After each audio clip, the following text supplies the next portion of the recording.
వరంగల్లో మంత్రి ఉత్తమ్ కుమార్ రెడ్డి మాట్లాడుతున్నారు. లైవ్ ద్వారా చూద్దాం. ఇన్ఛార్జ్ మంత్రి గారు వారు హైదరాబాద్ పోవాలి. Will continue with irrigation after that. Telangana బియ్యం ఇప్పుడు మనము కన్స్యూమ్ చేసేది కేవలం 30 lakh మెట్రిక్ టన్స్ రాష్ట్రంలో. సరే కాకుండా ఇంకో 10 లక్షల మెట్రిక్ టన్ అంటే మొత్తం కలిపి ఒక 60 లక్షల మెట్రిక్ టన్నుల ధాన్యాన్ని రాష్ట్రంలో కన్సంప్షన్ అయితే మనం సంవత్సరానికి paddy production is 280 lakh metric tons. మేము ఫుడ్ కార్పొరేషన్ ఆఫ్ ఇండియాకి ఇప్పుడు హైయెస్ట్ రైస్ అమ్మేది తెలంగాణ ప్రభుత్వం. అన్ని రాష్ట్రాల్లో తెలంగాణలో మన వరి రైతులు పండించే ధాన్యం బియ్యం పంపిస్తున్న విషయం తెలియజేస్తూ, ఈ మధ్యనే నేను సివిల్ సప్లైస్ కమిషనర్ చౌహాన్ గారు ఫిలిప్పీన్స్ స్టేషన్తో ఎక్స్పోర్ట్ ఒప్పందం కూడా కుదుర్చుకున్నాం.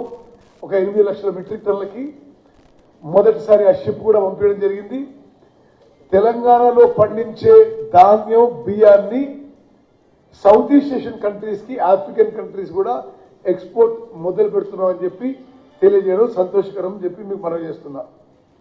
మరి మిత్రులారా, గౌరవ శాసనసభ్యులు, శాసన మండలి సభ్యులు మీరు ఒక్కరొక్కరుగా సివిల్ సప్లైస్ ఇష్యూస్ మీ దృష్టికి వచ్చినాయి.